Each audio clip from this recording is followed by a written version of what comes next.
Wednesday on Your View. Welcome to the show. I am Murayo Afolabi Brown. As always, I have the ladies with me. White K in the building. How you doing? I'm fine. So today I'm wearing blue because before I of come Amaka. to you, White K, I have to first of all acknowledge our special guest. Please, we have please, with us in the building the Honorable Minister of Arts, Culture and Creative Economy, Barrister Hannatu Musa Musawa. Welcome to the show. You're our co-host today. I'm so excited, honestly. I really am. This has been on my bucket list. Oh, so wow. To think that I'm as a co-host, it's a real honor and a pleasure for me. Thank you for having me. Thank you for being here, and we hope you enjoy the show. I will. So now, Waike, let me come back to you. What's up? Wait, what was I saying here? Hey, because Amaka gave me one lovely bag.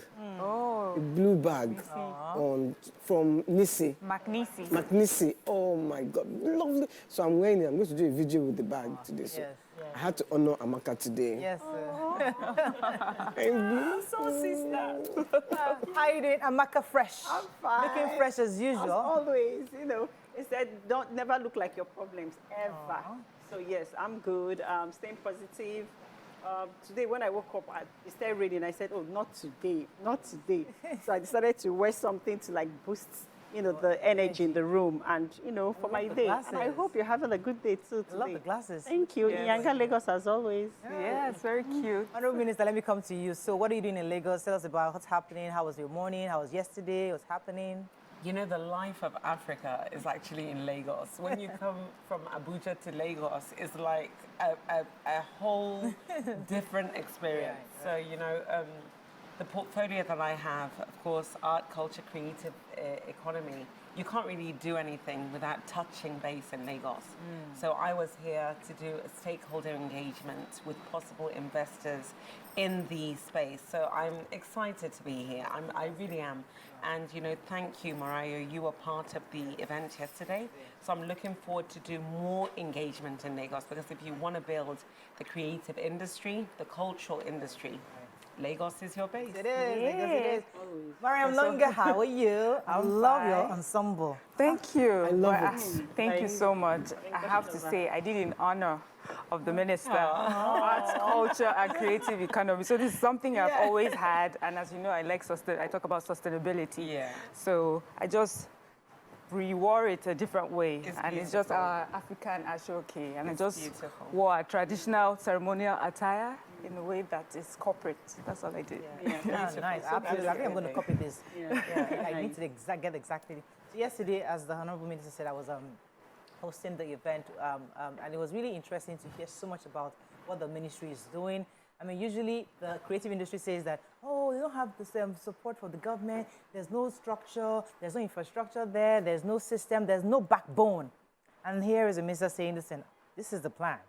How do you plug in? And I was really excited to be there. So thank you for having me. Thank you. It's great. So today, hopefully, we should have a good show. YK, you want to say something? No, I wanted to say, so while you are here, please put celebration on your bucket list too.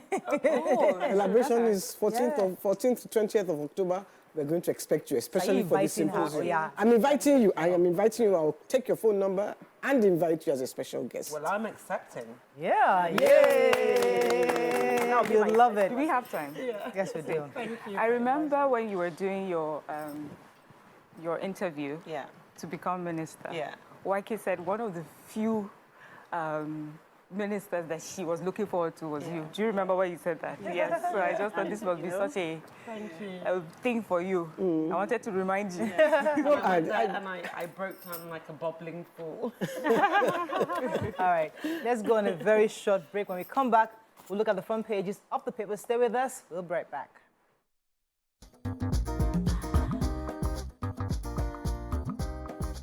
Stay tuned. Your View will be right back. Thanks for staying with us. We're going to start with the nation. Tinubu okays 108 billion naira for states to tackle flooding and erosion. Omokri, President deserves no blame for NNPCL business decisions. Consumer Commission stakeholders join forces against pricing exploitation. Edo 2024, Obaseki threatens to stop PDP from signing peace agreement. Court grants 10 million naira bail each to 10 protesters on trial. Why banks orders must join anti-terrorism battle, says NSA. Okay, which story are we starting with? I'll start with the major headline. So 1 million displaced by the Maiduguri National Calamity Dam burst. And our president has approved 108 billion for the states to combat natural disasters. So each state is entitled to 3 billion. And this is because of what's happening in Maiduguri. As we know, flooding, many states in the north are facing that. And then there are also many southern states that will be at risk of flood. They said erosion is also rampant across the country, especially in the southeast. Kaduna is also currently battling erosion. So NIMET had also predicted that there'll be more rainfall and likelihood of more flooding as the year rolls to an end. So our president has approved this amount, 108 billion. The vice president also confirmed that this amount had been sent out to states. The governor of Borno State, talking to reporters, confirmed that he had received the 3 billion towards this humanitarian crisis. The vice president was saying the president is showing his commitment, to these issues of flooding and erosion and the humanitarian crisis that, was coming from this. Also, the House of Assembly, the speaker was saying that they as a house as well are going to sit down, and come up with ways that they can support the various states at this time. All right. Another story? Okay, yes. So I have the Federal High Court in Abuja has granted 10 million bail to each of the 10 suspects arrested over the last and bad governance. Justice Emeka Nwite granted them bail yesterday. They were charged by the Inspector General of Police with treason, publicly calling for military takeover, amongst others. Some of the conditions that were given by the judge was that they must produce one shorty each in like sum, while all the shorties must be residents in Abuja. Both the protester defendants and the shorties must deposit their international passports with 3 recent passport photographs. The judge restrained the defendants from further participating in any other rally within the course of this trial. He ordered that the defendants remain in custody pending when they are able to meet their bail conditions, and they have adjourned the case to September 27 to commence trial. Okay, Honourable Minister, you have a story? So, no, continue. Okay, so the next story, I think PDP may not sign the peace accord, says Governor Obaseki. I think the IG can't suspend state security corps. I think, of course, there's an impending election coming up in Edo State, and as we all know, elections are always contentious in Nigeria, and even if you don't win elections, you think that you've won elections. So obviously, there's an encouragement for all parties to sign peace accords because it is important for us to ensure that even in the aftermath of elections, people are really able to live peacefully. So General Abdul Salam Abubakar was in Edo State to ensure that all the parties sign this peace accord in the aftermath of the election. So, before the election, so that in the aftermath of the election, anyone that has any grievance can take it, of course, to court. So Governor Obaseki is slightly trepidatious about signing this peace accord because, he feels that the IG of police may be a little biased. So, that's really what the story is. So, what's his name? Mr. David Roberts has warned the UK trade union to stay out of the Nigerian politics and the problem between Joe Ajero and the Nigerian government, he says they shouldn't endanger the prevailing cordial diplomatic relations between the UK and Britain and Nigeria. The union had come out to say the persecution of Joe Ajero, they condemn the persecution of Joe Ajero or anybody's human rights. Right. But Bayo Ononuga had said he was arrested for snubbing the DSS invitation. So he is now saying, please stay out of it and let the... All right. Okay, so let me take the story from the National Security Advisor, NSA, Malam Nuhu Ribadu, was saying yesterday that financial institutions should be at the forefront in the fight against terrorism financing as part of the counterterrorism efforts being done. According to him, terrorism was not just spurred by extremist ideology, but also by the financial lifeblood that enabled the terrorist groups to carry out their heinous acts.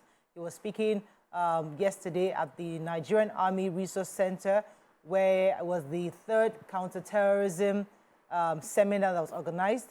And he was represented by the National Coordinator, National Counterterrorism, that's Major General Adamu Laka at the event. So obviously we know that the financial system, follow the money, you find the terrorists.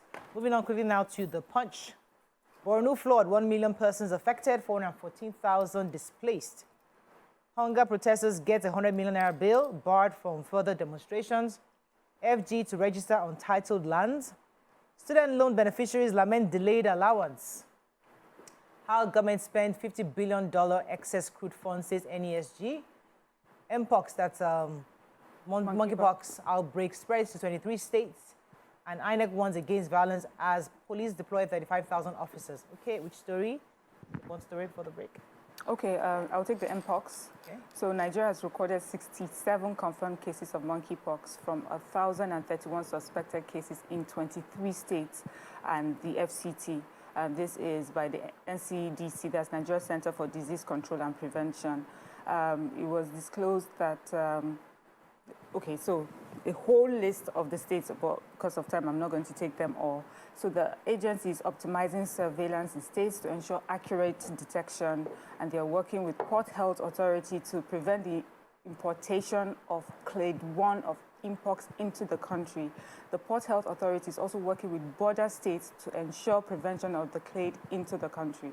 So it's just just giving us the steps they've been taking, because I've been taking the story, I took a story just telling us about the numbers. The numbers are actually increasing in Nigeria, so we need to be careful.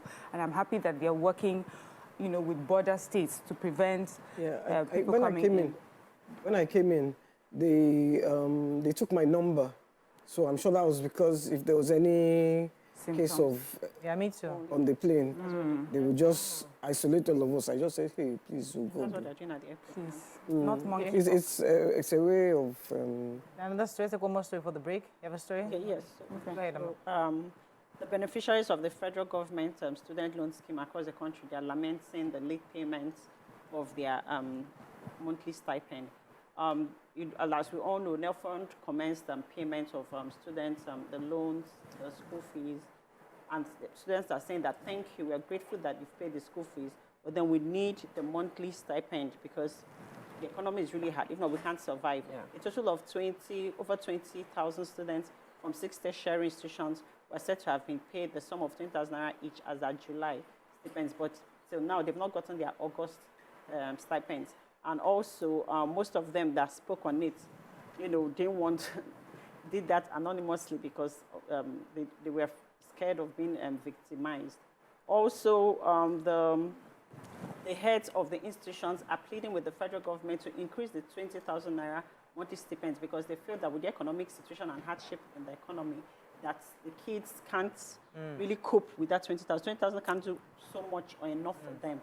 So they are pleading if there's a way they can do that. But from Nelfund's end, they are saying that they've approved the monthly stipends for the month of August, and it must be paid this week to all tertiary institutions. Yes. Let's go on a short break now. When we come back, we continue with our review. Stay with us. We'll be right back.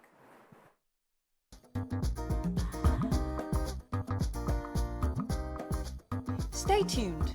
Your View will be right back.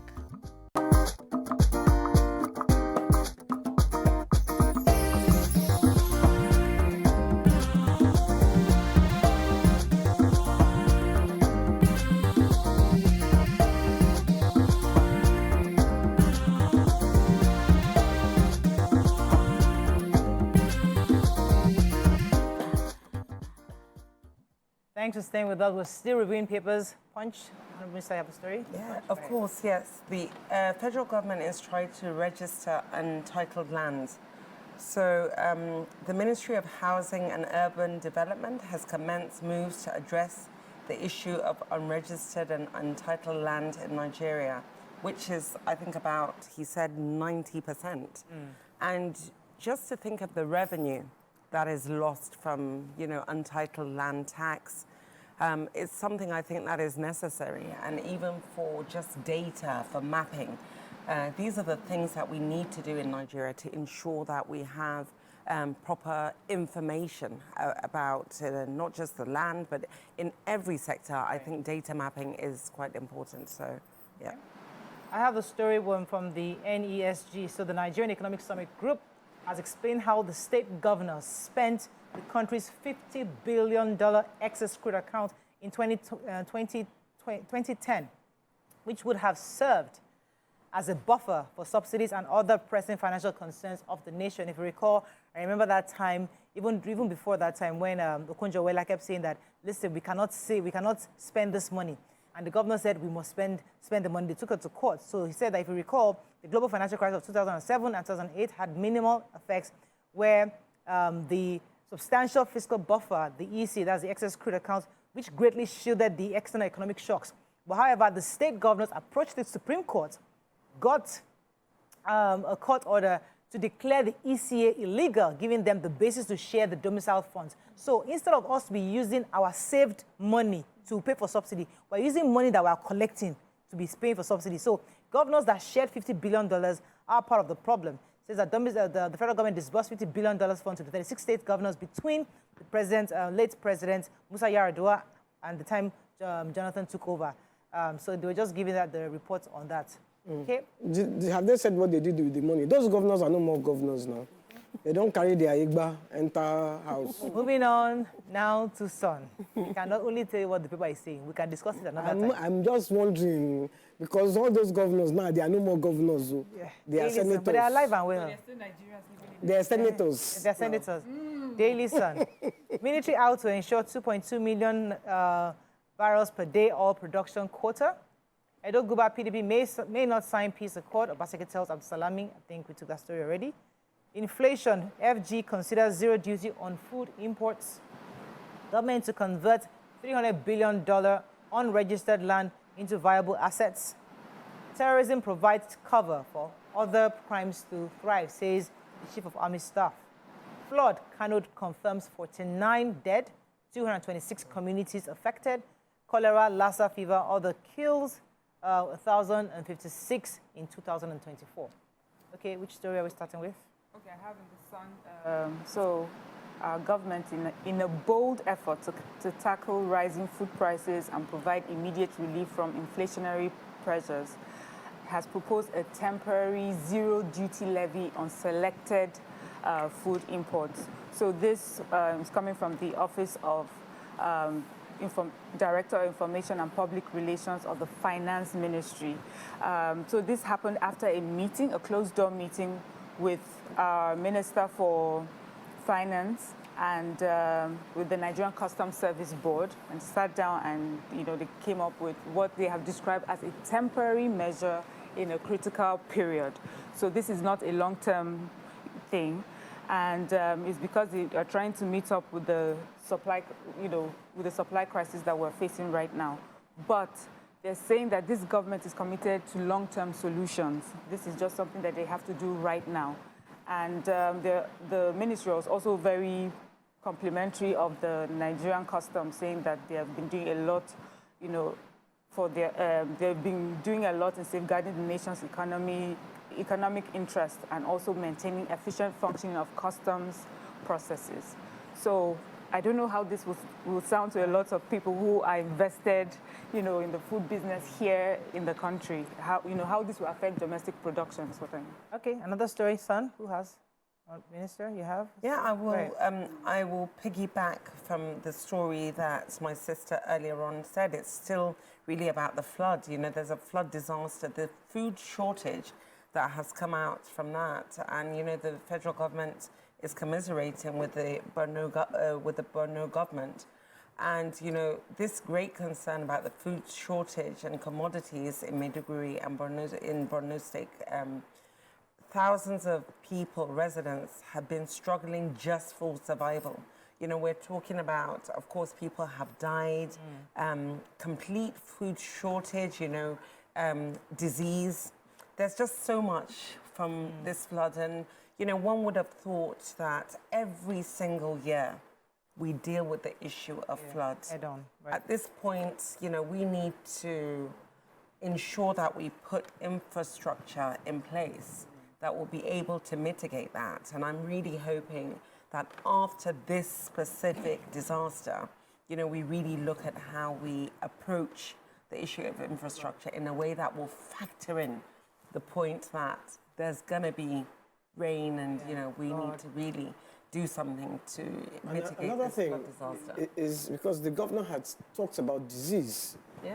They're going to get, because the sewage, you know, sewers were all flooded as well. So there is the outbreak of disease. yes. Real waterborne. So this monkeypox that we're even dealing with will even be small All sorts fry of compared stuff, to what they will, you know. So I think they really need to act fast, very fast. Let me take the major headlines. So the Chief of Defense Staff, General Christopher Musa, has given the Army, the Air Force, and the Navy the mandate to ensure there's improvement in crude oil production from 1.35 million barrels per day to 2.2 million barrels per day.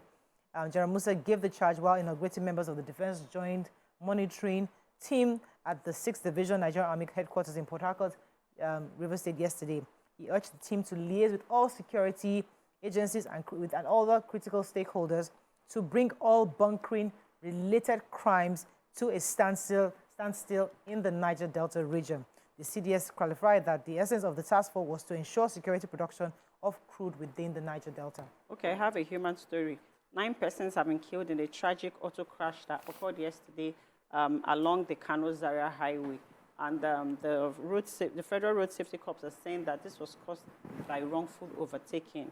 They also indicated that 3 other victims were injured, while explaining that the crash occurred between a moving truck and then a tricycle. The people that were injured were evacuated to Kura General Hospital for urgent medical attention.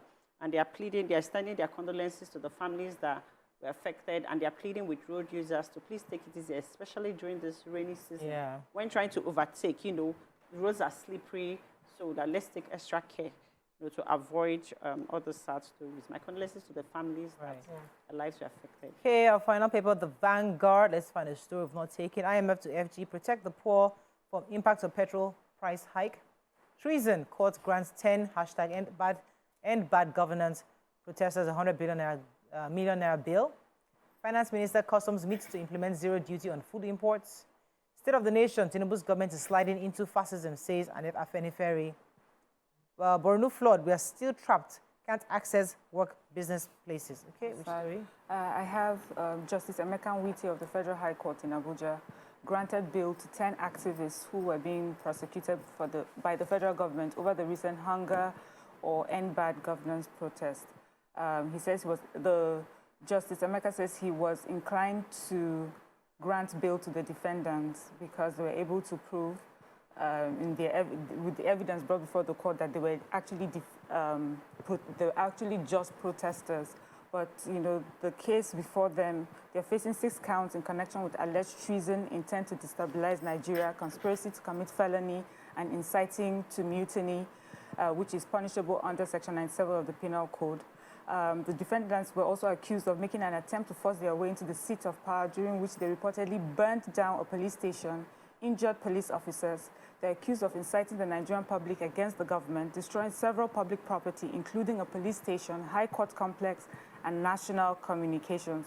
So while investigation, the court's saying to them that while investigation is going on, they've been barred from participating in any protest. Okay. So I was going to take the Eguavon story. He is really angry over the results of their match against the Rwandans because their goal was disallowed. You know, Ademola Lookman had scored the goal with a header, but the referee disallowed it. So he said the whole world saw that it was a goal. Only one person thought otherwise.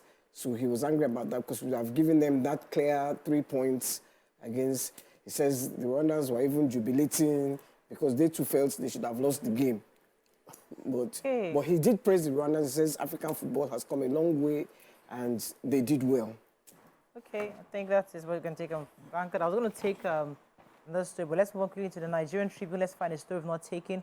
Woman slumps dies while giving testimony in church. I thought it was this though. Food shortage hits Maiduguri as governor says over 1 million people displaced by flood. Financial institutions must be part of counterterrorism. After 10 months, Plateau Speaker swears in APC lawmakers. And I think that's the only story in this.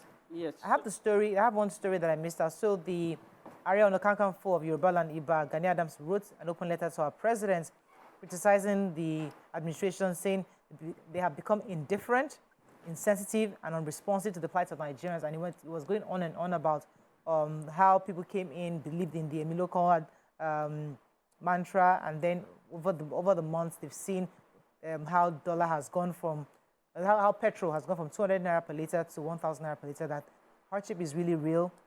And events are proving that, obviously, maybe the people he has at the helms of affairs are not doing their job. So we'll see how that goes.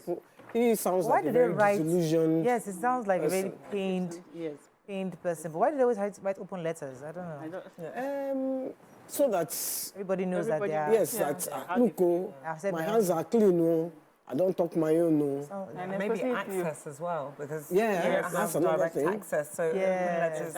I've written a couple of open letters in my time, so I understand the need to communicate your message directly, and possibly that's the best medium to do so. I think Gani Adams will have access. I mean, you don't know how that place works. You know, some people even. Honorable Minister can tell us now. Can we just walk into the office and say, Mr. President, I want to see, or they are. I don't think there's any government in the world that you can just walk into the office to see. Exactly. Nigeria is not. I say some people who are even close to the president will resign because of health reasons. What are you saying? YK. Leave that one. Leave that one.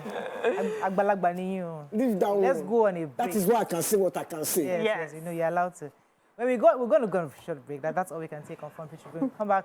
It's our Thursday, our gisting day. We're going to talk about some hot topics. Stay with us. We'll be right back.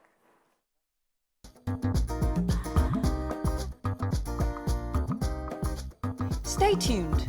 Your View will be right back.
Thanks for staying with us. So it's Thursday and we'd like to discuss family, life, relationships, and just general life issues. So there was a video we saw on one of the blogs and it was about an evangelist, Benita Okeke, according to the blog, who was offering advice to women that when your man is there, you shut up. You shouldn't be talking when men are talking, especially if you're married to the person. And she was on the pulpit and advising women, saying that she loves them so much, so she's giving them this advice. And of course, it generated quite a bit of conversation from social media. People were asking, some agreed with her, some were not in so much agreement, because there is that mantra that as a wife, you have to submit, and part of submission is being quiet, especially when your husband is speaking. And I think I've shared a story with you guys before of a family member, an aunt, when I was younger, when I was a teenager. She came to my house. She and her husband were having the conversation in my house with my dad, and everybody was there. I'm not even sure my dad was there, but there were a lot of people there, sharp. We were talking. And her husband was clearly saying rubbish, like total, complete, like he was saying something totally off the cuff. And I'm thinking, what? And she was there in agreement and smiling. And she's even very educated, more exposed. And I expected her to object, say, nah, sweetheart, it's not like that. She didn't say a word. She just kept quiet. And the guy was just talking rubbish and just jabbering nonsense. And after the whole meeting, everyone was going home. Now I called auntie, you know what your husband said is nonsense, right? Why did you say anything? So you understand when you get married. When you enter marriage, you understand. And today, they're still married, though. Yeah. So you can imagine a woman who has made a choice that keep quiet, even though he's talking nonsense. That is the code. That's how she was raised, and that's how a lot of women are raised. And that's what this woman is saying. Now, the question is, does that still, or should that still hold water today? That's our conversation. You can call us on numbers on your screen, 081 0764 1679 090 241 63440. You can also tweet to us at TVC Connect. Please hashtag YourViewTVC so we can retweet. I would love to hear from men. I would really like to hear from men, because it's one thing to say, how can you tell a woman to keep quiet? Well, men actually would rather you be quiet sometimes. So who would like to go first? Mariam? Okay. So first of all, I think it's a bold message in 2024. Because for what I understand with a lot of our women today in Nigeria, this will rub a lot of people, the wrong way. And secondly, I find it rather ironic that she's on the pulpit, holding a mic and having the space to speak, and yet saying to people, quoting the Bible where it says, do not be in church speaking, you go home and you speak. So I expect that message should be coming from her home. So clearly, from what I've said, you just know that I don't agree with her. I don't agree with her because even the men, at least the men that I know and the men that I've associated with, and the fathers that I'm seeing raising daughters, they're encouraging them to speak up for themselves, to be confident, to have conversations. So we're not saying be rude and put your finger in someone's face or do not allow someone to speak, but is when the person speaks, you're allowed to speak as well. If the person expresses an opinion, you're allowed to express your own opinion. You're allowed to agree or disagree with your husband or your, the male partner that you have. And I find that there are men, in my own experience, appreciate that. That means they even know what it is that you're thinking. I don't know of the sort of arrangement that we have, like the modern day marriage that we have today, where we're doing nearly everything together. And then when it comes to important meetings, and I have been invited just as you, and I have been given a space and a position just like you at the table, and I'm not allowed to say anything. So I think that she looks quite young to me as well. I think that she needs also to sit down maybe with some other people and hear their thoughts as well. But I do not agree with her stance. Okay, you want to jump in? Yeah, of course. I think it is quite extreme to say that you should not speak while your husband is around. There is something to, as a wife, to partnering and supporting your husband. And part of that support would be to speak up and advise and encourage him when you need to. Yes, there has to be respect, and there has to be, I am extremely traditional, so I do believe in at least an element of submission when you're with your husband.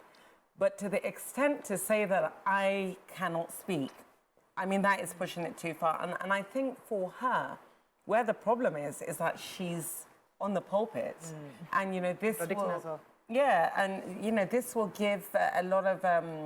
it's going to put pressure on a lot of women who would listen to her. So, you know, as a wife, I think part of your duty really is to support your husband. And part of that support, you know, is for you to speak up when the need arises. Let me come to you, Amaka, because how can we even fathom how a man thinks when a wife who is probably smarter than you is in a meeting with you and she tries to, you feel in your mind she's taking the shine off you because maybe it's the conversation, you're the head of the family, for example, of your family, and she's pitching in into the meetings of your family, and she has better ideas, and she's speaking, and then maybe you don't want to tell her to shut up, but because you're reading the body language of your siblings and everything, and thinking, why is your wife the one taking? And you're trying to pinch your wife, shut up, just keep quiet, let me handle this. Because some men, it's easy for us to say, don't shut me up. But some men actually feel intimidated. They feel like you're taking over, you're suppressing my own essence when you are speaking so much. Do you think therefore they might be valid in asking a woman to keep quiet? Okay, so I would like to start from my own personal experience and how I was raised. So I was raised in a home where my father encouraged me to have an opinion, told me that my opinion mattered, you know, and then I should have a voice. And I believe and I feel like in the African setting, for so long, women have been quiet. And now, being the time where women are beginning to speak, women are being encouraged to air their opinions, women are being encouraged to understand that their opinions and their voices matter. It is not a time where someone is telling women to shut up. I can understand where, like, if as a family, we go somewhere, we go to an event or go for an occasion, and the father, a male figure, a father is there.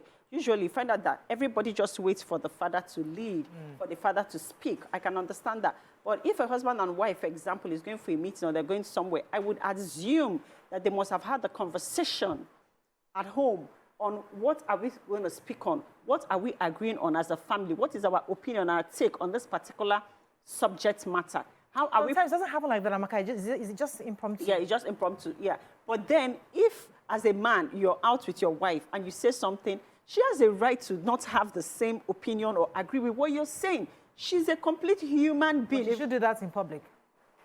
If you're having a conversation, like the way we're having a conversation, you have a different opinion, I have a different opinion. What is wrong in that? That's the same way as a man. When you go out, you have your opinion. Everyone, as far as you're not being rude, you're not being disrespectful, the same way I won't be disrespectful to you when I'm sharing my opinion. That's the same way. The person is a human being. Let me come to you right here because, I mean, I have shared this story before, you know, but let me hear your opinion first before I share my story.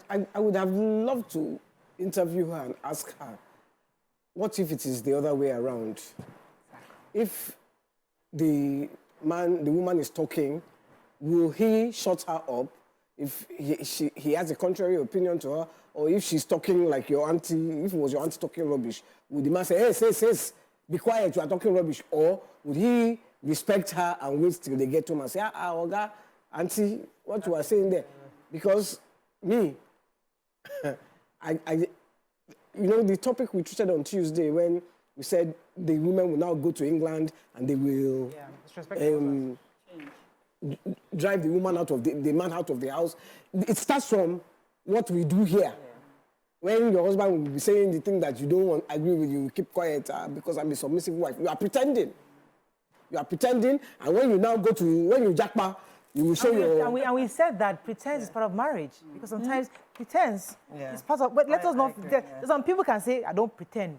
Some people, you have to pretend to do, and I'm choosing my words carefully. Some women have to pretend, not because they choose to pretend, but because society makes them pretend to say, you know what, now you are married, though. All these things that you're doing, all this your color hair, stop doing it.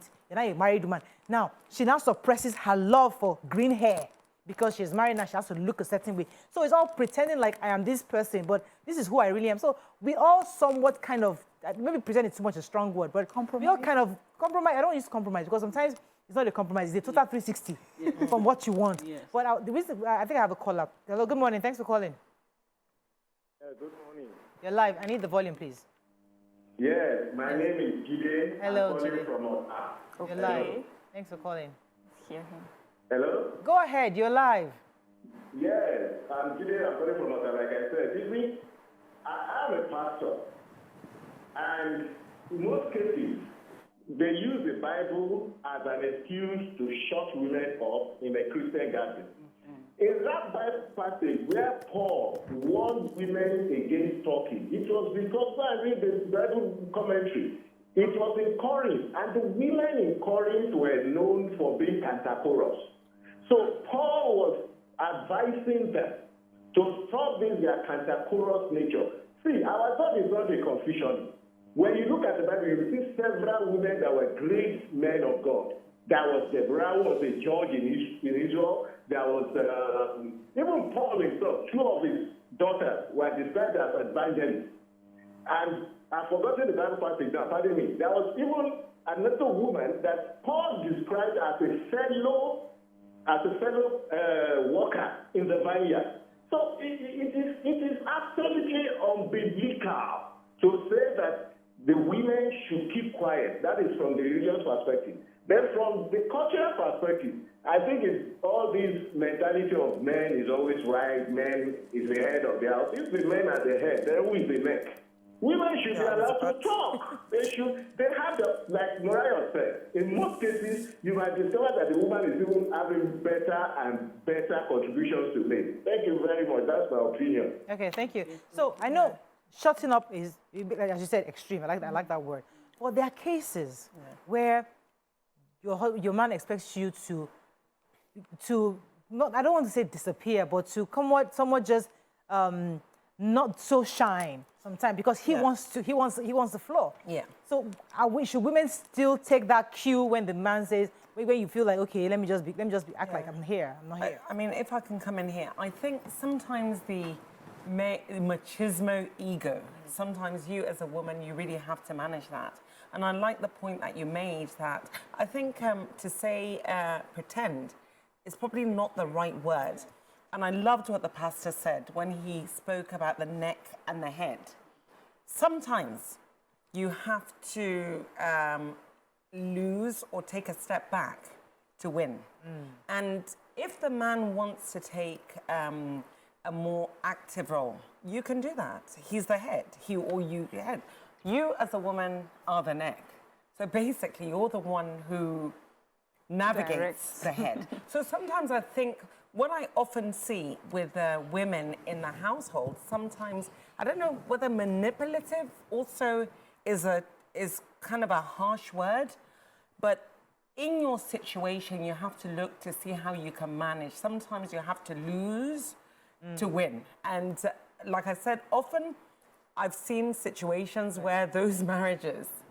In today's marriages, a lot of women don't want to lose anything. They feel like, I don't need to lose myself in any way. Let me go on a short break. When we come back, we continue this conversation. Stay with us. We'll be right back.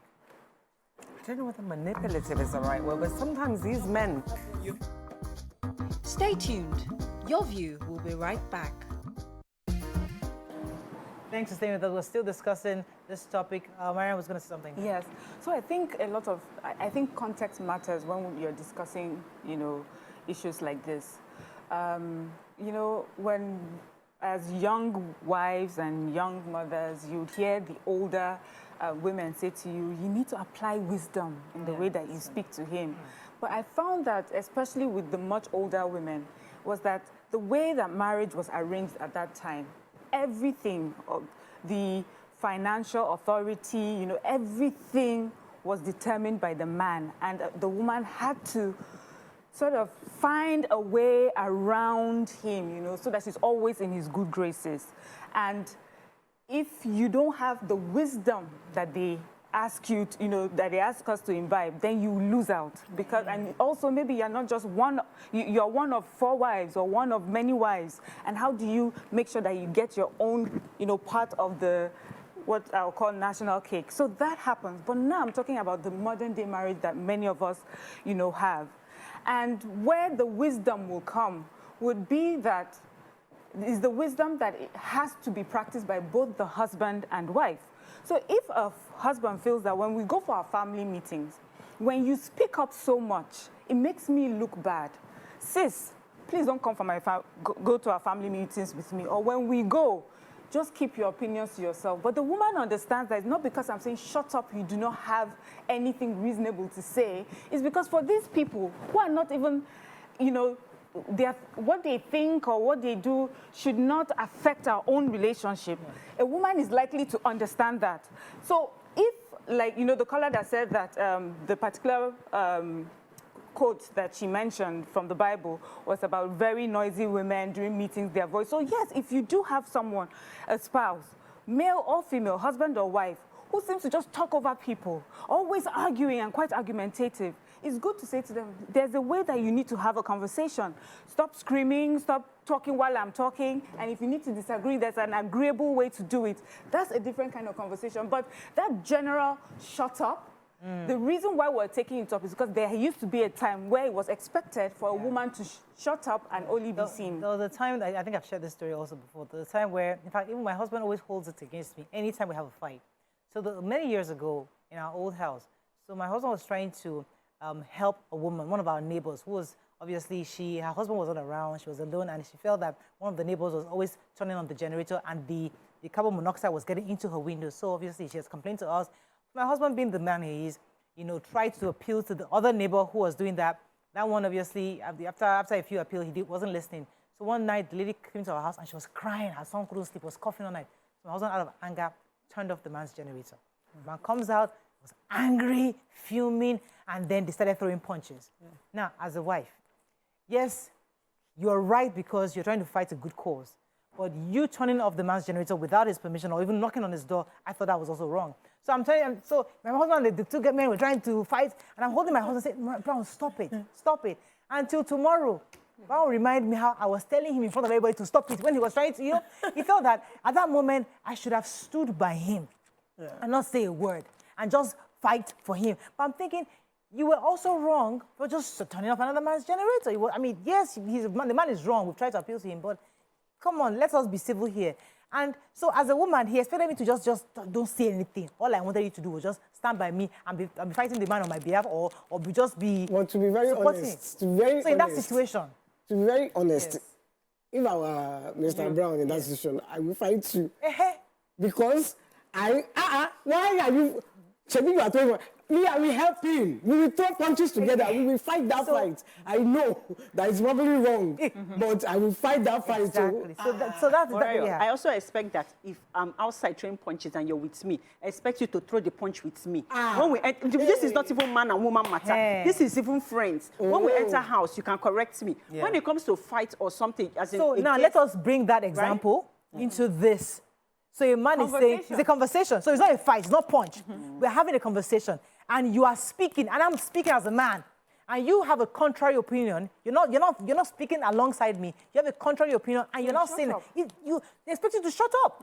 Even if you don't agree with me, keep quiet. If you agree with me, yes, so we're punching together. But if you don't agree, just keep quiet. That's what this woman is saying in a different way. Well, if you're having if you're having like a meeting or something, or like if you're in a business area, in a business setting, for example, you're having meetings, you have a contract, you have projects you're working on, that does not even apply. Because my opinion matters for us to move forward. If we're going to make money, or if you, we're not using the same principle there. We're choosing where to apply this principle. Yes, because are you trying to tell me you understand what I'm saying? If we have a contract, if we have a project, and I know your opinion is going to make us lose money, or make us lose out on something. And the reason why, as a smart, intelligent woman, you brought me on that meeting. If not, why am I at that meeting? Is for me to share my opinion. Of course, I'll share my opinion to correct and so that we know that we're moving forward. That's different. It's different from when you're fighting or when someone is attacking your person. I hear Amaka, but I also think that let's put this way, and you may see what that woman is saying and what Mora is trying to say, which is, let's say this is a meeting, no physical punches, and your husband has stood up and he's giving what he believes is the right thing. And then you get up and give what you think is better. And when he comes home, he says, I expected you to keep quiet, because at that time, I just needed your support, but you made me look bad. So if we agree with punching alongside, well, then we have to agree with him when he says, because you were talking as well, you made me look bad. But you must read the room. I give you my own personal experience. You can jump in if you want to. No, I mean, I just feel Definitely, in the context is everything. And I think in the scenario that Sister Mario is talking about, certainly if you wanted to say something, I think perhaps not in front of an audience, you could still correct him in the privacy of your home. And I think it would be different. Like I talk about that machismo ego, it really is a thing. But the context that the pastor is talking about is completely different.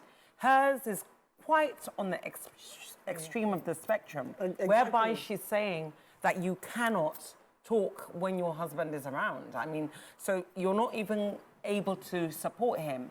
But in the context of the scenario that you brought up, I think perhaps he would have had a completely different reaction had it been you corrected him just in the privacy, because he probably knows that it was wrong, and perhaps part of his reaction is sort of a bit of embarrassment, because he probably knows that he did the wrong thing. Let me take this call from Hassan. Or he overreacted. Hassan, thanks for calling. You live. Oh, I'm so sorry I kept it. Let's watch the for our viewers who have no idea what we're talking about. Let us show the video for them. Yeah. With your husband in a meeting, and your husband, and they're asking questions. Woman, shut up. Keep quiet. If I'm sorry if I'm going to be harsh today, but I love you guys so much. Hallelujah. If a man and a woman, like me and my husband, maybe we're having a meeting, I don't talk. Even if I have something to say, I don't talk. I'll tell him ahead of time before I come. You don't have any business talking. It is when, that's what the Bible says, that woman, keep quiet in the church. If you have a question, go and do what? Go and ask your husband. It's not saying that, because the women at Corinth love to talk too much. So he said, instead of distorting whatever they are doing in the church, go back home. And because that time, the questions they were asking were bringing problems. So it's either she was talking too much and she wasn't discipled well. So he was in the garden, Adam was there, Eve was there, and the serpent spoke to the woman. Why was he speaking to the woman? Because Satan hates authority. Satan hates to go through the gate of authority. He hates authority so much. So this one is ridiculous. She's an evangelist. Because what she's doing is giving her congregation, to me, wrong advice. And I mean, what's she saying? I don't even understand what she's saying. And even from what I remember of the Bible, Adam was not even there when. You read the Bible? From what I remember of the Bible, Adam was not even there. It was only Eve he went to meet secretly. Okay, yeah. And when Adam came back, she now convinced him to eat the apple. So they don't, what he's saying, I don't even understand. But I was going to give from my own personal example. During between Jonathan and Buhari, you know, there were a lot of arguments. Who should win the election? And everyone was supporting Buhari. I was one of those that, forgive me, Buhari, but I wasn't supporting the president, the former president then. So I was a lone ranger. Yeah. Everybody would say, Buhari should be the next president. Me, I would say no. My partner was supporting Buhari. And we will be arguing. But let me tell you the truth. When we will get home, it caused problem, friction. Because we drew apart. Because our views were so different. Was it because of the views, or was it the way that you spoke about it? I must have been the views. This thing you're saying, these last elections broke many marriages. Same thing. Yes. Because there are lots of people in different groups. So it goes back to, because you're my husband and you are supporting, must I support what you're supporting? No. So for me, that's why. So for me, for the sake of my home. Yes. So for me, this conversation, you know, as the Honorable Minister said, she says because of the machismo or the man's ego. So that's the only place I would differ with her, because I expect it to be a two-way street. If I do it because of your ego and I give you the respect, I hope in my own time you would give me the same respect. So it's not something that is only required of me to give to the man. I hope it's what is also required of the man to give to me. If we find ourselves in a situation where maybe your silence will benefit us much better than both of us looking like we're arguing, or seemingly like we're arguing in front of people, allow me, then give me that grace and respect to speak my mind. And when we get home, then we can, discuss it. But it's not just about the man.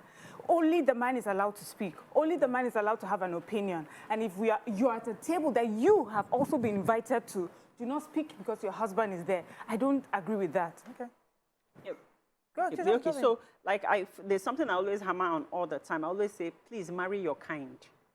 That's my rule in this life. You have no business. When you're dating somebody, you should know what you like. You should know what you want. You should know the other person. And you should know someone that, when you're dating, someone that supports you. There are men that support you, want to lift you up. Even when you're not speaking, they'll tell you, speak. Go there and speak. There are men that support their women to be in politics, to be in positions of power, because they encourage that, right? So if you're that kind of woman that you know that you cannot pretend, you cannot manipulate, you cannot swallow that your opinion, that you want to stand on what you want to stand on. Marry your kind. Marry your kind. Marry the man that will be clapping, applauding like, yo, baby, go, baby, man, that's my but baby. that man, things change. Things happen. Politics happen. LP showed up, Obedient showed up, APC happened, PDP happened. People are taking sides. So we didn't discuss that before marriage. So you can be PDP, I can be APC, and then we are fighting in the house. So this happens. So you're so right about things happening, because there are women have said, this is the man that used to support me. He would go for all my events. All of a sudden, he feels threatened, or the language in our house has changed. So sometimes I've seen that some men will support you to a certain point. I've even heard a man say, I don't mind my wife to get as rich. She can be as rich as she wants to be, as long as she's not richer than I am. I will support her to be as, to have all the money in the world, but she cannot have more money than I do. So this shows you that sometimes some men, because I don't think it's all men, some men would, as long as they feel that they are still better than you in some way, it allows them to be, in their own interpretation, that it allows them to be the head of the family in that way. As long as you're not threatening what they feel that they bring to the table, then they will support you. So maybe my word pretense, to enter into their territory. Maybe my word pretense is not it's not as heavy as we think. Maybe it's actually apt for this, because we all kind of pretend. The man is pretending to support you because, hey, you are making him look good, and next he flips on you. Let me take this call for Ferdinand. I'll come to you, Honourable Minister. Ferdinand, you're live. Thanks for calling. Hello. Okay, good morning. Morning, sir. And all of you. I appreciate you for this discussion. I want to start my statement by saying the woman talks about talking too much, not stopping the woman from talking at all. If a man stops the woman from talking at all, that is slavery. But when you talk too much as a woman, in front of the man or in public, it makes the man look smaller, and it is not good for your marriage at all. I am one man that loves giving my wife opportunities, bringing her up, allowing her to express herself and also make her input. But I found out that if we are having like WhatsApp family meetings, my wife will have Oh, yikes. Ferdinand, I really wanted to finish up with it. So he's saying that, I think, honestly, each case has to be assessed on its own merit. What you have to do as a woman is always protect your mental health. I think that is really very important, and if the inability to speak to your husband or to articulate yourself is really something that impacts your mental health, then I think, you have to assess the situation. It's easy, you can't really put it in a box because things are very different, but I think it's very important for you as a woman to protect your mental health, because it's not even so much about your children. If you want to be a productive mother and a productive wife and a productive member of the society, as a wife, you have to protect your mental health. Let's take a few comments on social media. I'm sure that we have lots of comments. Ogumola Emmanuel says, Ms. Amaka, having a voice or differing opinion is fine. My issue is that when roles are reversed, many women expect unwavering public support, or in general, even when their stances make no sense. Not backing them can quickly turn into a major issue. Adisa the Enigma says, the pastor who called is a joker, according to Adisa. The pastor woman was right in totality. you hear the woman, she said, Satan hates authority, and the average woman today working always wants to usurp authority, and for this not to happen, Paul warns. I told you some people agreed with her, some people disagreed. Yes, why? Emeka says, through that, Amaka, don't marry an authoritarian. Marriage must be enjoyed, not endured. Allow your spouse to shine and be their biggest cheerleader. And now they all want to marry men with money. When they demand, the women complain. You know, yeah, someone says, future wife, please be outspoken and say your mind. No be mumu or property, I define that beg. Yeah, I told you, the guy I dated for my husband, he broke up. The reason why I'll mention is the Leke broke up with me is that he said that I'm too dominant, I'm too bold, I'm too dominating, I'm too, you know, you always just talk. I don't think you can never be humble. You can never be humble. And I'm thinking, really? So he was smart enough to understand his kind. His kind, yeah, exactly. Yes, now. And he was smart to understand. If he was the one that broke up, he knew that you impact his mental health. So he left you. He did you a favor. So he did me a favor. Exactly. Yeah, so Amaka, you're right. Marry the person find your level. Yeah, I think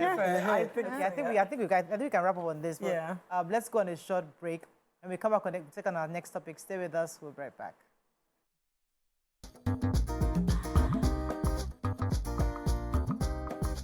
Stay tuned. Your View will be right back.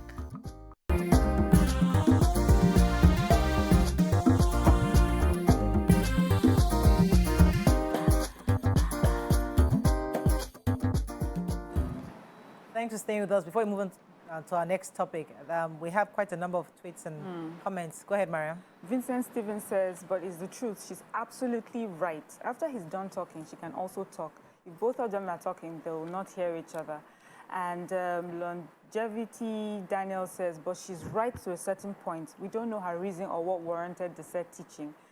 Then Aram Tokwe says, every good advice to sustain marriages is always criticized by overexposed ladies. Can they repair broken homes? But they can break homes saying things they can't try with their partners. Yeah, sorry, Bashari Olayinka says, unfortunately, this woman liberation is getting out of hand. Women are beginning to see women liberation as a sort of competition between the husband and his wife. And then that pastor, Adisa the Enigma, says that pastor who called is a joker. Oh, did you read that one already? I read that one.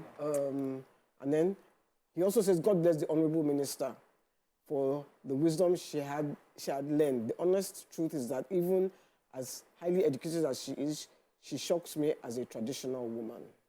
Okay, so that's a good one for you. Anyway, so I think in a nutshell, really, the truth is that everything is contextual. And I think from the woman's perspective, she expects that women are supposed to be submissive. And in part of showing submission is to be quiet when your husband is talking. On the other side, we're saying that today's woman is confident, she has an opinion, she wants to be heard, and she expects to be supported to be heard. However, the middle ground in that is that, yes, you can be heard, but because you're a union with somebody, maybe you should also compromise. Do we use the word compromise? Yeah. Or see how you can, both of you respect each other. It's a two-way street where your wife is speaking, sometimes you respect her, she also respects you when you're speaking. So we have to find a middle ground in this whole thing. I think that's how we can end with that. Moving on to our next topic. The Australian government proposed a bill on a minimum age limit for children to use social media, citing mental and physical health concerns. According to the Prime Minister of Australia, Anthony Albanese, the government would run an age verification trial before introducing the legislation. Now, the question is, should the government of Nigeria also toe the same path and place an age restriction on social media? What are your thoughts? That's a conversation we're having. You can call us on 081 0764 1679, 090 3440. You can also send your messages to X and at TVC Connect and also on our YouTube page. So that's a conversation on social media. Yeah. I know that during the holidays, it was, oh my goodness, I tried all the rules in this world. I put rules here, restrictions. The kids were just so glued to their screens. So I banned screens till 4 p.m. Initially, it was till noon. When I realized that noon till midnight, they were on it, I said, okay, no TV, no phone, no tabs till 4 p.m. And then they'll be waiting. So they'll be playing with board games and stuff like that. They'll be waiting, Once it's 4 p.m., you're waiting for they are waiting. I mean, is it 4 o'clock yet? All the way. And I was like, even that for me was still too much. No, it's too much. So it's like, do you think this makes sense? Or do you think it can happen in Nigeria? Or what do you think there's a need to consider this in Nigeria? You want to start? I think, honestly, it should be a veritable consideration. I mean, social media is a fantastic tool for social engagement, but it also causes a lot of social harm.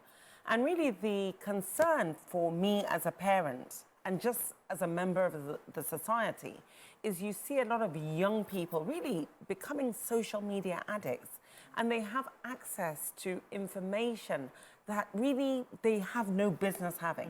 I really do think there has to be, or there should be, a consideration of having some sort of regulation, especially for young kids. You have young kids that don't go out, as I think the Prime Minister pointed out. They don't do natural, every child that you see as young as 3, 4, they have a tablet in their hand. And I honestly think it is even eroding their mental capacity. It really, it should be a great consideration. I don't like the access of social media that young children have. As adults, most of us are addicted to our devices, our iPads, we're always, you see people go out, they're in a restaurant, everybody's on their phone. You know, sometimes I go somewhere, or you are at a concert, everyone is on their phone. In the train. And you're looking, so nobody's having conversations anymore. Husband and wife will text each other. They're in the same house, but they will text each other. So we, as adults, we are addicted to our devices. And we have the mechanism to be able to fight it. Kids don't even have that mechanism. So you are putting them, you are giving them these devices early on. You know, because my daughter doesn't allow her kids. They can watch maybe one cartoon a day. One. Wow. And she's the one that will download it for them, put it on her computer, they will watch it out. How does she occupy them? They have to occupy themselves. They will get games, they play games. And actually, when you see them playing together. They're playing together. They're getting to know each other. They're reading. You know, the boy reads better than the girl, so he reads to her. Or she will just sit down while he's reading. You know, so they find things to do. But because we have that mentality of the phone, I can't see it. You are suffering this children. These children are deprived. It's how I'm thinking. Grandma thinks wrong. You know, but she's like, Mommy, when you come, don't let them near your iPad. Okay. Rollery now, please now. Let them even play 1 or 2 games. No. And she's really adamant about it. I feel she's a bit strict. Yeah. So, I mean, we're going to come to you, Mariam. Okay, so for me, I think it's important to place an age restriction on the use of social media, especially. Sometimes I feel bad that our children are not exposed to some of the things I felt helped to build our character. We had time to read. Like, there was time to do something, finish it, and then do the next thing. But you find children nowadays, they're on their tabs doing one thing or other. So they're never fully present to do anything, you know? And it's taking, and I think that what we'll see in a few years when they become adults, we will not be able to take it. It just also reminds me, maybe I'm being too extreme here, but it reminds me of the time where they said that drugs came into like communities, and there were communities that from the top to the bottom, the whole street, everybody was on. You just had drug addicts everywhere, and it affected the communities. The communities were like ghost towns. I feel like social media use has gotten to that stage. There's like zombies. It's like a drug. And my fear is we have children who have so much information, but they don't understand the character that they need to say yes and no. You know, they haven't developed mentally enough to be able to make some choices. There's some children that are already under pressure to be a certain way because they've seen it over and over and over again, how this person in America is like this and like this. And every day it shows the parents going shopping, you know? So you're thinking, I am not happy. At 6, you already think that. At 8, at 10, you already think that your life is not perfect because you've watched Kaylee in America, who is, by the way, just shooting content, showing her fabulous life. So I really would, advise that. No, I'm just giving an example, but it's important. It's important that we have age restriction placed. But then, the age, what is the right age? But the problem now is that even schools are lazy. I come to Yamaka, schools are getting lazy because all their assignments on social media. So I'm trying to say no more iPads. In fact, I was so happy when they were going to school on Monday. I packed all the laptops, everything away. Just for them to come tomorrow, yesterday, Mommy, the assignments down, we have tablet, we have to check. And I'm thinking, no, I'm not giving you that tablet again. Say, no, our assignments are there. So the schools are also trying to use social media. I'm trying to get them away from the screens, and the schools are bringing them back. So I get confused. Amaka, your thoughts on this? Okay, so, when we're all growing up, there are certain things that we weren't exposed to, all right? And that's a good thing, because I believe it's your duty as a parent to protect your child from certain things until the time they are able to assimilate those informations. They can know what to do with them. They can build character. And also, we also underestimate the power of social interaction, interacting with people, playing, that innocence that comes with that playing, being yourself, being free, finding yourself. I believe that with this age of social media, it's also taken away from children, right? To do that. And rightly, like what Mariam said, like children are no longer concentrating on one thing. They are on tabs, like flipping through. And life is not like that. You need to be able to focus on one thing, finish that thing, go to the next. Yeah. And you find out that even at home, so when you send a child to do an errand, the child is not taking their time to complete that errand properly because they want to run back to their tabs to do something. So yes, I support the fact if Nigeria can also put an age restriction to the use of social media, because too much information, kids are losing their self-confidence. Yeah. They're not taking their time to understand themselves. They don't understand that they're unconsciously that they're competing. Yeah.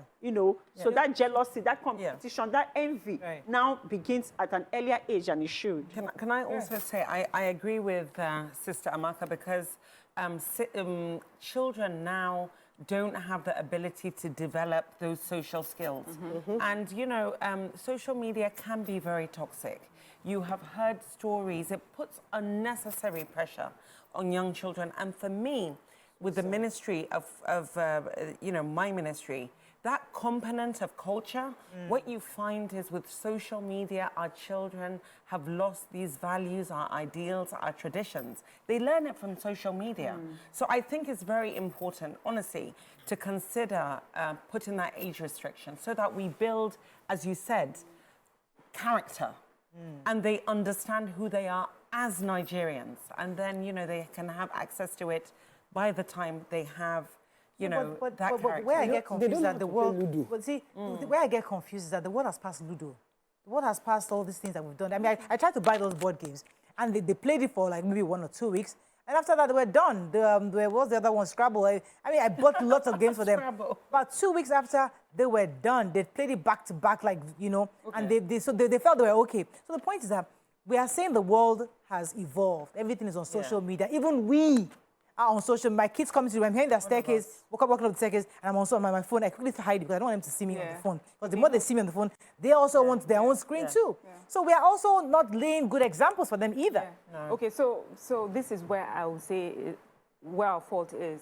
So you bought all these board games. How many times did you play with them? Because I remember growing up, we played the board games with our parents. They made the time. But now what we do, we hand them over these things. We don't engage them. Then we go over to our phones. And that is what, and with children, it's what you do that they want. It's not what you tell them to do. So that's true. My children, I remember there was a time they were like, Mommy, you don't play with us.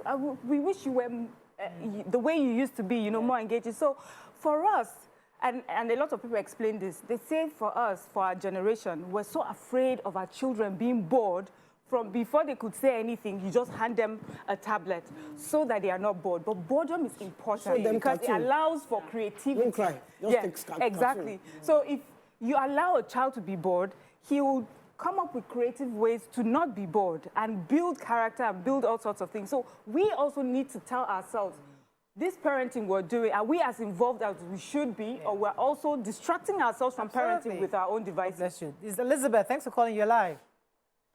I'm Joss. Good morning, everyone. Good morning. I'd like to say, first of all, some parents have laid out how they would want to parent their children. Now, some have made the decision, okay, we're not going to expose our children to certain devices until they've come of certain age. But then they now find themselves exposing these children to such devices at an early age. And I'll tell you why. It's because they've seen parents A, parents B, and they've seen their children having these things, being exposed to these things, and they feel, why shouldn't my child have access to this? That's one of the issues that we're having. Another thing is, I actually believe that, or actually support. Wait, Elizabeth, we're having trouble hearing you. I hope our viewers could hear you at home. Yeah. Let's take a few comments on social media. I'll be wrapping up on this very soon. But my worry, as I said, is that, okay, if we check ourselves, schools are not checking themselves. They don't give them assignment. Everything now is on the apps. And when the kids are drawn to the apps, you know, the other day, yesterday was my first outing after my kids' school. And I took my iPad back. And that's what I used at the event yesterday. I didn't recognize the iPad again. They had changed everything, the screensavers, they put in like 1,000,001 different apps. And I'm thinking, what is this? I couldn't even find my own app to do the work I wanted to do. It took me a while. So even the school, everything has been accustomed to using the app. So how do I, as a parent, disengage a child that the school expects them to be online? You know, for example, okay, so now you're saying something different in the sense that it's okay for kids to have the app, to have the tab, but you now need to monitor what's there, like as in their creative games, their educational stuff that you put on those tabs to monitor that they're using it, tech things, coding, that they use it for what is meant to be used. But is restriction from social media, TikToking, dancing, Instagram, having access to all those things. Social media should be a no-no till a certain age. But the kids should be allowed to have tabs for school, because it helps them to be able to compete globally. You know, like to do the coding and stuff, they need to use a tab, right, to do all those things. And especially, for example, the open pages, was it not Bimbo, the actress, that I was saying that the Big Brother. What's her name? Yes. She said that her daughter went to go and open a TikTok account because these kids will find a way around it. They will hide it somewhere. You won't even know where it is. No, and I've noticed about one of these social media, on the children's channel, they have all this adult content. Yeah, that's crazy. Yeah, I mean, they're you know, and because the children are their targets, and they know you are. I want to be in the kitchen doing some work. Yes. Oh, yeah, take this tab and watch it. They are exposed to things that we don't. Because curiosity will make them keep clicking those things. Yeah, but even that adult content, for me, there should be some restriction. You go to a country like Turkey, Dubai, Saudi Arabia, China, you don't have access to it. It is so annoying when you, as a person, is even just trying to navigate the social media and something comes up. It is so, I mean, it is such a rude awakening. And to think that your young children also have access to this, I think honestly it should be a consideration that they tried it sometime in this country, and Nigerians when we wanted to regulate social media. Now I'm not talking about restrictions now. General regulation, the conversation was started. I think it was the former minister, Lai Mohammed, was trying to push for that. Everybody went, they want to gag us, But part of the conversation in regulating is putting restrictions on this accessibility for certain sites. But Nigerians refused. Yeah. The same way governors refuse to share to the access to but I think most people are going to agree. Are you going back to that? Yeah, I think most people will agree. Honestly, most adults are going to agree to a restriction for children because all of us as parents are struggling with the same thing. Our children are just exposed to a very toxic and unhealthy because we're not saying regulate it for adults. We're saying regulate it for children. So that they can build their character. Yes, because... it's the adult that give the children now. Take my tablet, take my phone. Yeah, but if they know that it's not on you as a parent. It's now parenting that, as in I can't come to your home to tell you how to raise your child. At least you know that. At least I know that. Yeah, that there's something that protects. I can tell you, if I was the minister in charge of that portfolio, That ban would certainly be a huge consideration. I hope the minister, my colleague, is listening to us. Let me just read some comments. Sorry. Can I just? Yeah, okay. So recently, I'd seen on social media, a school that uses apps, to teach children. So they go to school for many hours, maybe 6 hours a day, but the first 2 hours, they have coaches and then they use AI tools to teach them. Then for the rest of the hours, they engage them in physical stuff. So they are building things, you're creating things. But what I find with us here is we go to school, we do schoolwork for a few hours, and then we now use our AI tools for fun, right? So for me, the mindset to change it, so we're using AI tools and apps a bit more intelligently, is to allow children be exposed to AI tools that can help build them, educate them. So, when they spend their time there, they look for more content like that. The content that comes to them is content that educates them and builds them. And then they spend the rest of their time, doing handwork and playing with each other, playing in the streets and doing all sorts of, and doing sports.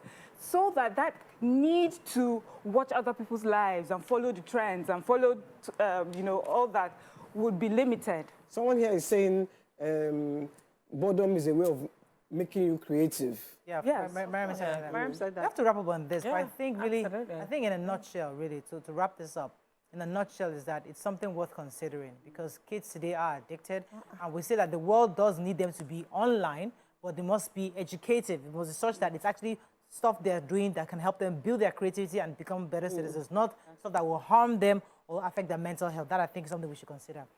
Let's go on a very short break now. We'll come back. We'll now focus on the Ministry of Art, Culture, and Creative Economy. Stay with us. We'll be right back.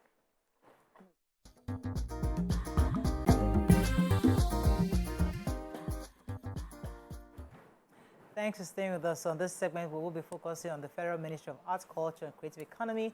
It's been over a year since the Minister, Honorable Hannatu Musa was sworn in. Today, she will be speaking on what she met, what she's done so far, and what she plans to do. You can join the conversation again on 081-0764-1679, 090-2416-3440. You can also send your tweets to X. We'll be happy to read them on at TVC Connect. Good to have you again. Thank you. So I know you're in Lagos. You had a stakeholders meeting yesterday to share some of the plans. You discussed something about an 8-point agenda. Could you share with us the plan exactly for the ministry and what you hope Nigerians will know what you're doing? Yeah. So, when I came into the ministry, what I saw was literally nothing in terms of a foundation had been set up for specifically creative industry. This is the first time that there has ever been a ministry that really sort of caters specifically for that. We've always had sort of that cultural component, but it always came under information, and information sort of overshadowed it. So to think that, there were not legal regulatory frameworks in place that would really support the ministry and infrastructure, it was really, for me, it was a crying shame, because even though I'm a little bit of a creative, because I do art, I do poetry and writing, but I didn't know that nothing had really been done. The industry has really thrived and been successful, specifically globally, and I keep on talking about the fact that, Nigeria is having a moment, but is in spite of government. Government has done absolutely nothing up until now to support the industry. It's the content and talent of Nigerians that have taken it abroad, that have sort of grown it organically. So what I decided to do is that building a house was to really start from the bottom, to build the fantastic foundation. But when you're building a house and it's beautiful and you've got wonderful furniture, but you don't have a proper foundation, it's going to crumble.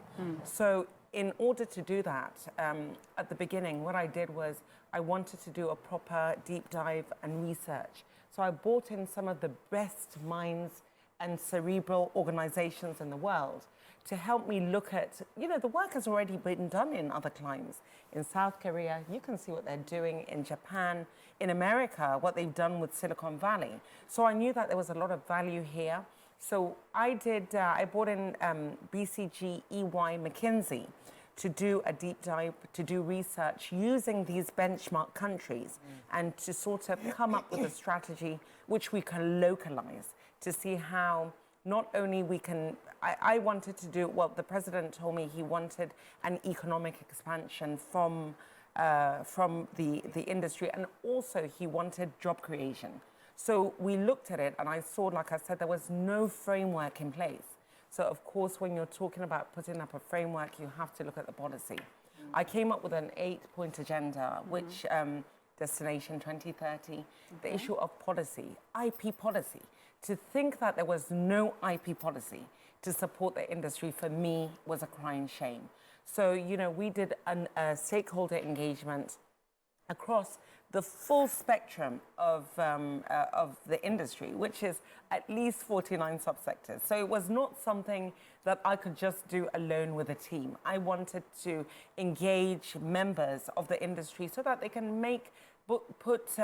bring their input, and we can flesh out this policy. And of course, it was interministerial as well, because it's cross-cutting.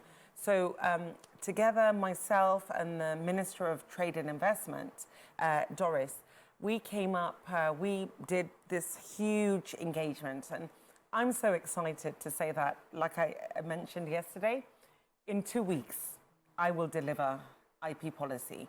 Okay. That is foundational. That is key. You cannot talk about any implementation of any program without giving the securitization that is required. And you're talking about investment, but you have to give people the confidence that, you know, their IP is protected. And of course, to also allow members within the industry to use their IP as collateral. Just for our viewers to know, that's intellectual property. So you have ideas, you have things that are yours, and then you put it out there, and it's not protected. Somebody else is taking from your sweat, your ideas. So that what you do, that shield you're giving to us as creatives, is that I can have an idea, put it out there, and you protecting me so that I earn my money. Yes, Mariam. Yes, you know, to be honest, when I heard that she was coming, I was thinking about it. I said my first question will be, what does the ministry do? Like really, what I've always heard, you know, the information as you mentioned, but what is it about culture? So recently, you know, I've been seeing a lot of information about the Benin Empire, the Benin mode, but I'm hearing it from Oyibo people. They are fascinated by it. Nigerians don't know anything about that. Our culture and our cultural practices and our cultural heritage, is this something that falls under your ministry? And if it is, what is your plan for educating Nigerians and also, you know, leveraging on our culture and our landmarks to, you know, to better Nigerians and also make us quite visible out there? So I often say that there's a huge real estate in this sector, from the cultural industry and the creative industry. I have committed that we're going to contribute at least $100 billion to increase the GDP by 2030 and also create jobs and also sort of reposition Nigeria, because like you said, you know, our culture, the white people, the diaspora community are very interested in this culture of ours. Some of what you're talking about is the lack of infrastructure. The fact that we don't have proper museums. Listen, when I went to the National Museum here in Lagos, I almost cried. I couldn't believe that that was the National Museum.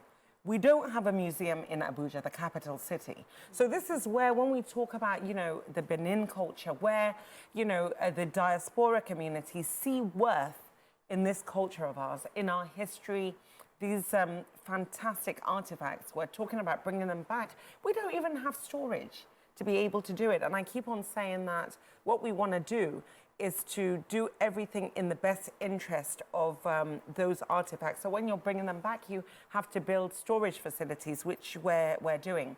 We want to leverage on this culture and the interest that people have within our creativity to see that we have a huge cultural expansion, making Nigeria the cultural hub of Africa.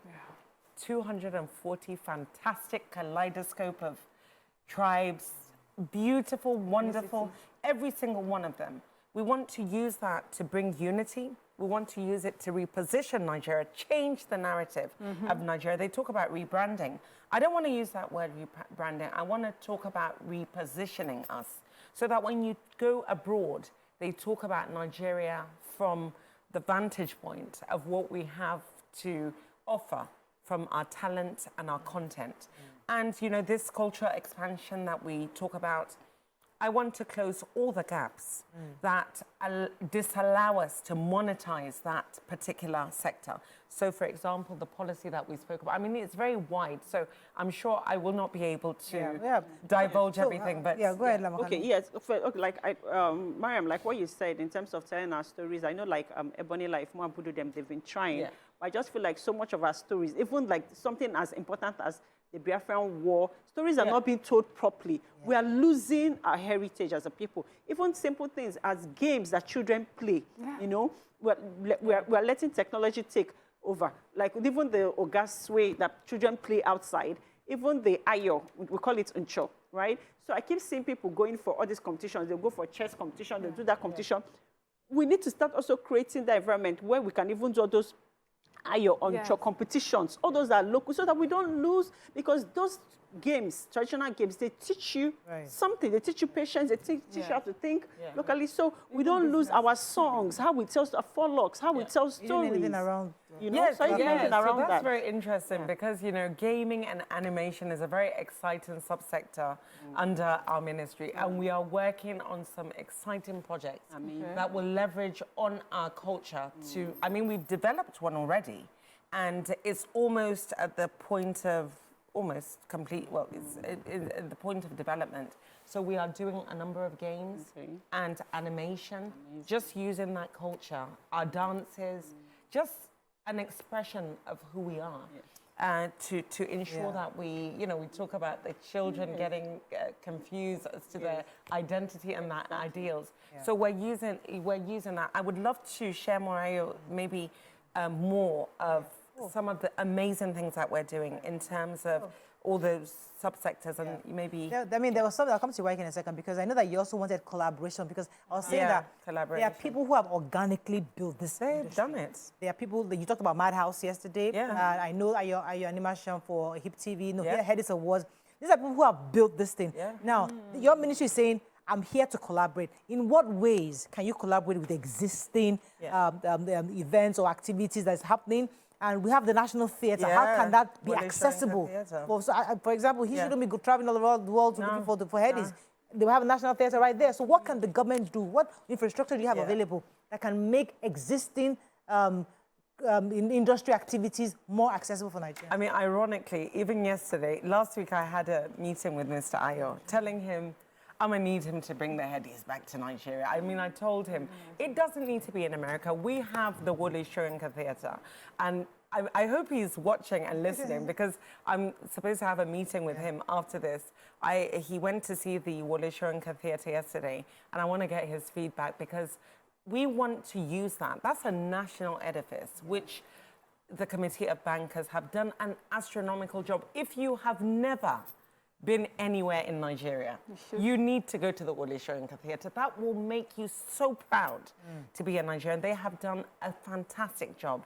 There's nowhere in the world as beautiful as the Wole Soyinka Theatre. No, I haven't been there. Yeah, it's absolutely, I hope we can do a show from there. I would love to. I can co-host again. Yeah, absolutely. Should I take you up on that? Yes, please. And, you know, we want to bring, by the next year, because now we have put all the framework in place, and we're working on infrastructure, arenas, cinemas. We're working on museums. We're working on Abuja Creative City, a one-stop shop for the 49 subsectors that will be represented.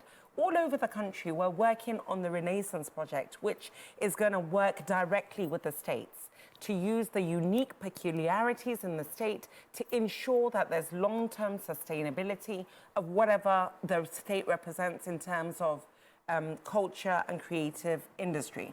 So honestly, in the next year, you're going to see, because now we have the framework in place, and we have the protection and securitization, and we're coming up with a number of memos that I've taken to FEC. Hopefully, we'll get approval. That will also get funding for members in the industry. Okay, we talk about those that have been successful, but there's a number of other people that just don't have access to funding. So I'm working on that capacity building. We've come up with CLAP, and is an online database that will give you access to training, capacity building, proper networks, job creation. I want to make, they say is the new oil. For me, it is beyond the new oil, because not every Nigerian has access to go and work in an oil company. Every single Nigerian, no matter where they are, has the ability to create content in their bedroom. And so this is what I want to do, to bring it, to localize it, to make it a resource for every Nigerian, and to contribute to increase the GDP, because that will be able to be distilled down. And, you know, help other sectors within the country. So I was going to ask you two questions. One, how accessible are you? One. Second, do you know about Felabration? I've heard about, well, let me answer the first one. I have heard about Felabration. And thank God, when I came and sat here, you invited me to participate, which I've already accepted. So it looks like I'm going to be doing a lot of trips to Lagos in the next couple of months. And, you know, we are supporting other, you know, we're supporting fashion shows, we're supporting all what Chioma is doing, Mo Abudu, what they have done in the industry, all the feats and all the different festivals and carnivals and Afrif. We're going to work with them. We want President Macron was here for Felabration. Did you hear about that? He came, he came all the way here, just went straight to Felabration. So it's actually a national treasure. Well, if President Macron has come, I certainly have to come as well. Listen, every single person within the sector, because government has never been there till now. So government is there to serve members of the industry. So anyone that, you know, wants government to come in, to use that network, to use that access, I'm here. How accessible am I? I think I probably am one of the most accessible ministers. Honestly, I'm extremely accessible. On Thursdays between 12 to 2, I sit my behind in my office and I accept anyone who, I mean, I have to limit it. Before it was every day, but I've got to work as well. So every Thursday from 12 to 2, when I'm around in the country, I'm in my office and anyone can come to the office to see me. Okay, so. The reason I asked you if you'd heard about Felabration is because the next question was going to be, what do you know about it? What do you know about it? And because I hear that you're bringing the Grammys to Nigeria. Why bring Grammys to Nigeria? Why not have a Nigerian version? Not call it Grammys. I mean, we already have the headies here that can compare with the Grammys. That they will now want to win our awards because we keep on looking to the West for validation. Let's validate ourselves from here, because that's why I asked you about Felabration. What really do you, because right now, I know that Felabration is the longest standing musical festival in Nigeria. We have been on for over 20 years. I'm sure you don't know that. No, I actually don't. I must admit, I don't know as much as I should about Felabrations. I brought in Baba Abba, who is part of your community. He's spoken to me about it. I invite everyone that has already an established award show. I've received a number of them to come and collaborate with government, or even, if not collaborate with government, come to government to see how government can use its network, its access, and its resources to support these festivals. Now you talk about the Grammys. Of course, I think there's room for everyone, because at the moment, Nigeria is at the foremost of music expression in the world. Afrobeats, everyone is excited about it. And of course, the Grammys was interested in coming to Africa by and large because of Afrobeats, and we have to claim that. The Grammys, Africa was coming to Africa, and it was having founding members. The founding members were South Africa, Kenya, Rwanda, and the third proposal was Nigeria. I fought long and hard. Just as you said, we have local talent and local brand, which we need to support. So I thought long and hard about if Grammys comes to Africa and it's having founding members, and it has these 3 founding members, South Africa, Rwanda, Kenya, and is asking Nigeria. And for a long time, I sort of, I did a lot of grandstanding. But I think it would be dropping the ball for the heartland and the center of Afrobeats not to key into something like that. The fact that Nigeria would be one of the founding members of African Grammys does not mean that we will not support our own brand. And like I said, and which is why I keep on supporting and asking the headies to come back into Nigeria. Every single music festival that is of Nigerian brand, I want to encourage to come to see how we can work and partner with you, if it's only for our network, our access, and what way we can support to build that Nigerian brand. And like I said, we want to make Nigeria the creative hub of the world. And now that the world is really interested in this content, I think it is important for us to ensure that we encourage that. The final question. Yeah. Okay. So, I mean, we have to wrap up very soon, but I think people have heard you say 49 subsectors, and I'm wondering, okay, that's fashion, makeup, the whole work.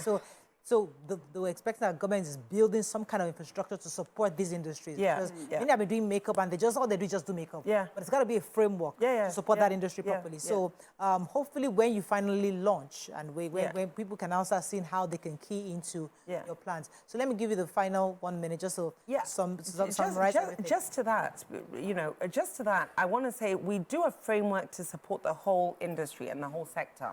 And then those 49 subsectors, we're coming up with different programs and initiatives for them.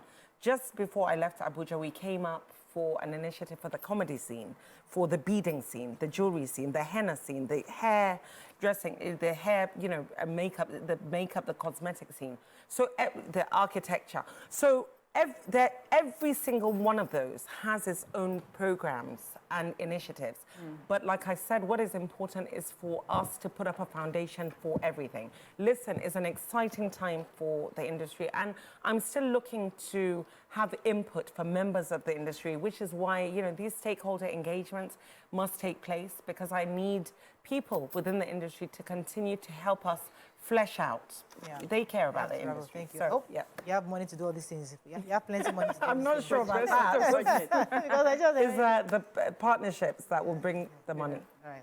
Thank you so much. It was a pleasure having you. Hope you enjoyed the show. Oh, I loved it. This was on my bucket list. And I'm glad you've and I certainly hope that I will come back. Tick that box now. So good. So hopefully we'll come back and do a bigger one with you. Yeah, in the National Theatre. Yes, in the National Theatre. You heard it, Nigeria. Your view is going. The National Theatre is now the Wole Soyinka. The Wole Soyinka Theatre. It's still our National Theatre, though. Wole Soyinka Theatre. That is all we can take on today's show. Hope you learned a few things as we have.